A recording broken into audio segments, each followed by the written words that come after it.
Okay, we like to turn to Luke chapter 1. We most of the time have someone do the devotional other than myself, but I'm going to do it today. Verses 26 through verse 35. In the 6th month, the angel Gabriel was sent from God into a city of Galilee named Nazareth, to a virgin espoused or engaged to a man whose name was Joseph of the house of David, and the virgin's name was Mary. And the angel came in unto her and said, Hail, thou that art highly favored, the Lord is with thee, blessed art thou among women. And when she saw him, she was troubled at his saying, and cast in her mind what manner of salutation this should be. And the angel said unto her, Fear not, Mary, for thou hast found favor with God. And behold, thou shalt conceive in thy womb, and bring forth a son, and shall call his name Jesus. He shall be great, and shall be called the Son of the Highest. And the Lord shall give unto him the throne of his father David. And he shall reign over the house of Jacob forever, and of his kingdom there shall be no end. Then said Mary unto the angel, How shall this be, seeing I know not a man? And the angel answered and said unto her, The Holy Ghost shall come upon thee, and the power of the highest shall overshadow thee. Therefore also that holy thing which shall be born of thee shall be called the Son of God. This, of course, is the familiar account of the angel Gabriel's visit to Mary, informing her that she would conceive and bring forth a son, and that she was to name him Jesus. So it's the announcement of a miraculous event, an unheard of an event. Again, it's the incarnation of Jesus Christ. What we want to look at is Mary's response to the announcement, which we basically see in verse 34. We see her response to the salutation, but we see in verse 34, we see her response to the announcement itself. And then in verse 35, we have Gabriel's answer to her response. So, in Mary's response, verse 34, how shall this be, seeing I know not a man? First thing we want to notice is that question, how? How shall this be? That is, in what way shall this come about? In what manner shall this come about? By what means shall this be? And then the next thing that she brings up is, seeing I know not a man. And the word seeing would be our word since. So how shall this be, seeing or since I know not a man, since I do not have a husband? So it is two key words here, is how and since. How can this be? Followed by a perceived obstacle. Since I know not a man. Again, what the angel is telling Mary is something beyond the power of man, beyond the ability of man, beyond the know-how of man. He's telling her something that has never, ever happened before. A virgin birth. First time. Only time. So there's no precedent for what he is telling her. Everything that comes in our life, there's precedent. We're not the first. I know some people think they are the first to go through anything, but it's just not so. There's precedent for everything that you and I experience. Someone else has gone through it, someone else is going through it, someone else will go through it. But not here. There's no precedent. And though the Bible speaks of some miraculous births, nothing like this. This is completely unheard of, surpasses all the miraculous births that preceded this. So verse 34, then said Mary, no doubt, greatly astonished, unto the angel. So she's speaking to the angel. How? How?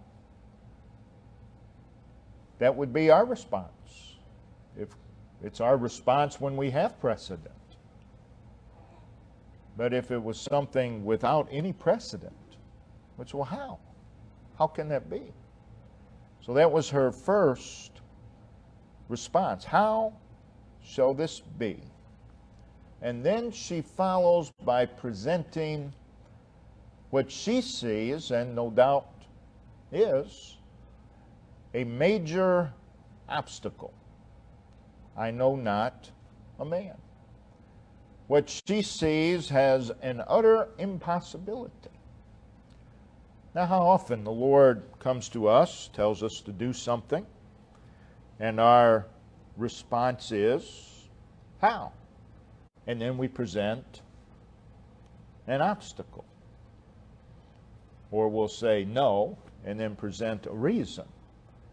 Well, this is a common response. Now, I don't believe that the response from Mary is really one of unbelief. I believe it's more out of curiosity than unbelief. But how? And then she presents the obstacle. But notice the angel Gabriel's answer. Verse 35. And the angel said unto her, the angel said unto her, and notice where he directs her attention, the Holy Ghost. So he directs her attention to God. That's the answer. To how? The Holy Ghost shall. Holy Ghost shall do something. He shall come upon thee, and the power of the highest shall overshadow thee. So notice, the Holy Ghost shall, the power of the highest shall. In both of those statements, they declare that God would do something. God would do something to bring this about. God will do a work. God will bring this back, bring this to fruition. So the answer to how, the answer to the obstacle was God. The answer was a work of God. That's still true today. That's the answer. The answer is God. The answer is a work of God. Well, such and such would never happen. Perhaps not without God.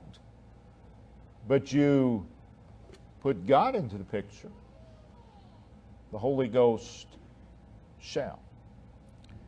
So, not only is the how accomplished by the activity of God, but the sense or the obstacle is overcome by God's work, what God would do. And in verse 37, still in answer to her question, which is, how shall this be, seeing I know not a man? The angel says, for with God nothing shall be impossible. Mary, this is impossible as far as man is concerned. But with God, nothing shall be impossible. So what is Gabriel telling Mary? He's saying, Mary, look past your circumstances. Look past your own thinking. We need to learn to do that. Look past your understanding.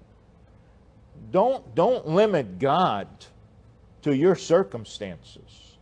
Don't limit God to your thinking. Don't limit God to your understanding. We do that. We do it all the time. We limit God to our circumstances. We put God in the box of our circumstances. We put God in the box of our thinking.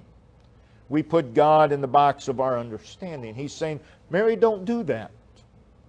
But the answer is God. And that is always so. Mary, you ask how, and the answer is God.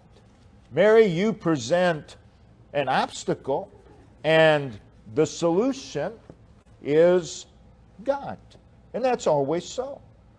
We ask how all the time. The answer is God. We bring up obstacles all the time.